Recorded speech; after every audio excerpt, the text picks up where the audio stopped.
Review film bersama Raisa. Ada peribahasa, tak kenal maka tak sayang.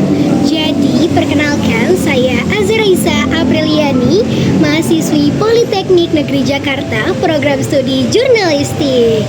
Nah, kalau teman-teman dengar tadi opening saya review film, pasti teman-teman udah gak asing nih dan udah bisa menebak-nebak isi video saya akan seperti apa. Tapi video saya ini spesial karena saya akan mereview film dari sudut pandang anak jurnalistik. Kira-kira gimana? Tonton sampai habis ya. I know there's things you cannot tell me, but I also know there's a story here, and I think everybody will hear about it. Do you think your paper has the resources to take that on? I do. Do you? The Boston priests molested kids in 6 different parishes over the last 30 years. The church found out about it and did nothing. We haven't committed any long-term investigative resources to the case. No, we haven't. And that's the kind of thing your team would do. Spotlight? Guys, listen. Everybody's going to be interested in this. Obviously, the church will fight us very hard. Trying to get some background information. I don't want you recording this in any way, shape, or form. Nothing. We understand you've settled several cases against the church. I can't discuss that. There aren't any records of any of these settlements. Nope. When you're a poor kid from a poor family, and when a priest pays attention to you, it's a big deal. How do you say no to God? Spotlight. Is this the tip line? You think he's got something? I want to keep digging. We need to focus on the institution. Show me that it came from the top down. They'll try to silence anyone who speaks out. You leave me alone, you hear me, goddammit? 6% act out sexually. 6% is 90. 90 priests. If there were 90 of these bastards, people would know. Maybe they do. You're going to give me the names and the names of their victims. Are you threatening me? I was doing my job. Yeah, you and everyone else. I am here because I care. We're going to tell this story. We're going to tell it right. I'm hoping we can keep this between us until we all get on the same page. Is that why we're here, to get on the same page? We've got 2 stories here. A story about degenerate clergy, and a story about a bunch of lawyers turning child abuse into a cottage industry. Which story do you want us to write? Because we're writing one of them. I'm not crazy. They control everything. This is not just Boston, it's the whole country, it's the whole world. They knew, and they let it happen. It could have been you. It could have been me. It could have been any of us.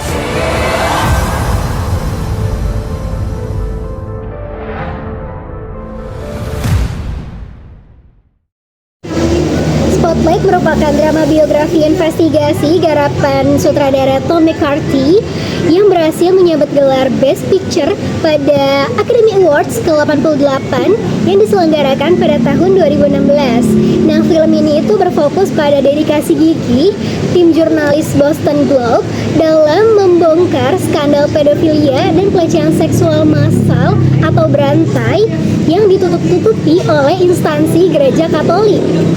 Nah, kisah ini berawal dari tahun 1970 ketika tim investigasi Spotlight telah terbentuk dan telah mengungkapkan kasus-kasus besar yang ada di Amerika Serikat pada saat itu. Hingga suatu ketika pergantian kedudukan di Boston Globe itu terjadi. Nah, pada saat itu yang berganti kedudukan adalah posisi editor. Nah, masuklah Marty Baron sebagai editor baru karena editor sebelumnya telah pensiun. Marty Baron masuk dengan membawa misi untuk meningkatkan kualitas korannya kepada para pembaca. Hingga Baron ini tertarik sama sebuah kolom berita Ellen McNamara yang mengungkapkan peristiwa John Geoghegan, seorang pastor yang dituduh melakukan pencabulan seksual terhadap anak-anak di 6 paroki berbeda selama 30 tahun terakhir. Lama juga ya.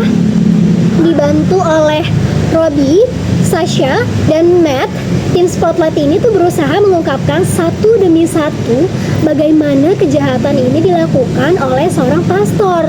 Nah, menariknya, dengan usaha yang mereka lakukan, terungkap fakta bahwa tidak hanya pastor tersebut, Pastor Geoghegan, ternyata ada 87 nama pastor dalam catatan tugasnya yang mengarah pada dugaan yang sama dengan Pastor Geok Han, yakni kasus pelecehan seksual kepada anak laki-laki.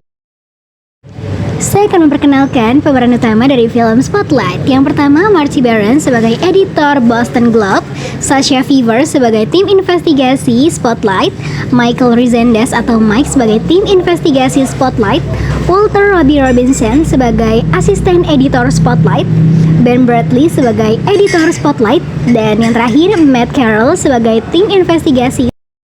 Tadi pada saat perkenalan saya sempat meng-highlight bahwa video review saya ini ada yang spesial. Spesialnya karena saya akan menilai dari sudut pandang jurnalistik. Apa bentuknya? Nah, di sini saya akan menelaah kode etik jurnalistik yang diterapkan pada film Spotlight. Menerapkan pasal 1 yang berbunyi bersikap independen, menghasilkan berita yang akurat, berimbang, dan tidak beretikat buruk, di mana tim Spotlight ini menolak diintervensi oleh tokoh elit agama, politik, bahkan mayoritas masyarakat yang beragama Katolik. Nah, tim Spotlight juga menunjukkan kewajiban jurnalistik atau kewajiban media untuk bersikap berimbang, di mana tim Spotlight ini meminta tanggapan langsung kepada pihak keuskupan sebelum beritanya ini diterbitkan. Nah, ini merupakan contoh ketika pihak eksternal, Keuskupan Agung, Kardinal Law, dan pihak penerbitan berusaha mendesak Baron.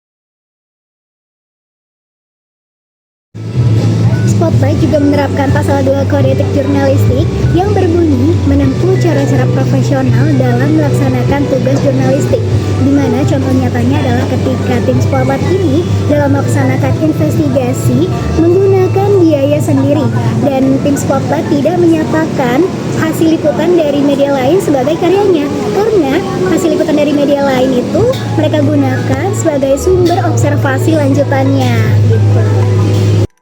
Nah, ini merupakan contoh ketika Mike, salah satu tim investigasi dari Spotlight, berusaha untuk mengakses dokumen yang bersifat umum di pengadilan. Mike mengalami dua kendala. Yang pertama, hampir tidak diperbolehkan untuk mengakses dokumen tersebut. Kemudian yang kedua, fotokopi mereka tidak dibuka melewati jam 4, sehingga Mike harus membayar untuk mesin fotokopi mereka. Ini ketika staf dari Boston Globe mengakses arsip berita dari Boston Globe. Spotlight juga menerapkan pasal 3 yang berbunyi menguji informasi, memberitakan secara berimbang dan tidak mencampurkan fakta dan opini yang menghakimi, serta menerapkan asas praduga tak bersalah. Nah, investigasi pada film ini tuh fokusnya pada verifikasi data, di mana tokoh karakter Robbie, Rezendes, dan Sasha itu menelusuri dokumen pengadilan dari tahun ke tahun. Kemudian mereka juga mencari daftar nama pastor pada arsip mereka. Kemudian mereka juga mewawancarai korban satu persatu, kemudian mewawancarai pastor bahkan satu persatu. Kemudian mereka juga menerapkan prinsip check and recheck untuk memastikan tidak ada kesalahan dan serta melakukan pengecekan dengan teliti dan hati-hati. Spotlight juga menerapkan pasal 4, yakni tidak membuat berita bohong, fitnah, sadis, dan cabul, di mana tim Spotlight ini mencantumkan hasil investigasi dan kesaksian nyata dari pihak terkait, serta mereka mencantumkan berbagai bukti. Nah, yang terakhir, film Spotlight ini menerapkan pasal 7 yang berbunyi memiliki hak tolak untuk melindungi narasumber yang tidak bersedia diketahui identitas maupun keberadaannya, di mana contoh nyatanya adalah ketika Garabedian meminta untuk off the record atau informasinya itu tidak untuk diberitakan, kemudian jurnalis dari tim Spotlight ini benar-benar tidak memberitakan kesaksian dari Garabedian itu. Nah, sekarang kita masuk ke fakta menarik tentang film Spotlight. Yang pertama, film ini diangkat dari investigasi nyata tim Spotlight satu ketika mengungkap atau membongkarkan kasus pelecehan seksual terhadap anak-anak yang dilakukan oleh ratusan pastor Katolik Roma. Yang kedua, skandal ditutup-tutupi. Pihak Keuskupan Agung Katolik Roma tidak hanya menyembunyikan pastor pelaku pelecehan anak, tetapi pihak keuskupan juga melindungi agar pastor pelaku tidak dipidana. Karena para pastor pelaku hanya dimutasi atau dibebas tugaskan. Yang ketiga, film ini dipuji sangat akurat. Karakter-karakter pada film Spotlight sangat menggambarkan atau didasari pada jurnalis sungguhan. Yang keempat, film ini banyak memenangkan penghargaan dan nominasi. Dan yang terakhir, di akhir film ditampilkan daftar panjang wilayah dan negara di seluruh dunia di mana Gereja Katolik Roma terlibat dalam menyembunyikan kasus pelecehan yang dilakukan para pastor. Menurut saya, dampak dari terbitnya film Spotlight itu yang pertama, memicu efek domino di mana berbagai negara ini berani atau mulai melaporkan lanjutan mengenai kejahatan seksual oleh pastornya dan upaya gereja dalam menutupinya. Yang kedua, memicu atau memberi ruang bagi korban karena kesuksesan film ini itu menjadi validasi bagi mereka korban bahwa kisahnya itu didengar, kisahnya itu benar, sehingga memotivasi lebih banyak korban pelecehan di institusi keagamaan untuk mencari keadilan. Nah, dampak terakhir yang menurut saya paling dor itu adalah pada film ini menyoroti dedikasi investigasi tim Spotlight dalam mengungkap kasus ketidakadilan, di mana ini menunjukkan bahwa ketika media bersikap independen dalam membongkar kasus ketidakadilan, ini tuh dampaknya tuh powerful.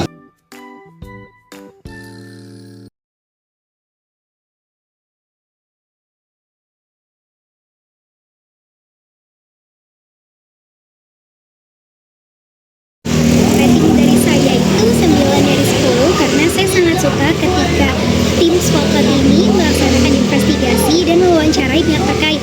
Ketika mereka datang ke pengadilan untuk mencari data-data, ketika mereka membuka arsip lama dari kantornya untuk mencari daftar nama pastor, kemudian ketika para tim jurnalis ini mendatangi atau mewawancarai pihak-pihak terkait gitu. Itu menurut saya sangat menunjukkan dedikasi dan totalitas jiwa seorang jurnalis.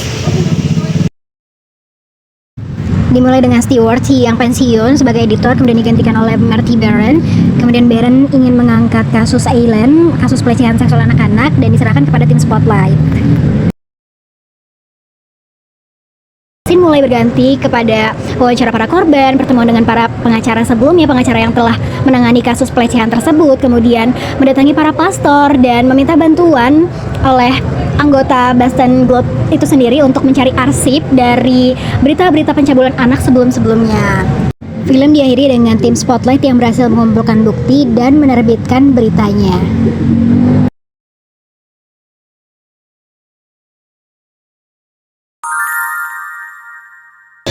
Nah, kira-kira itu review dari saya terkait film Spotlight. Nah, sekarang saya akan kembali ke rumah. Sampai jumpa di video berikutnya. Saya Zaresa Apriliani dari kelas penerbitan 2D, pamit undur diri. Bye!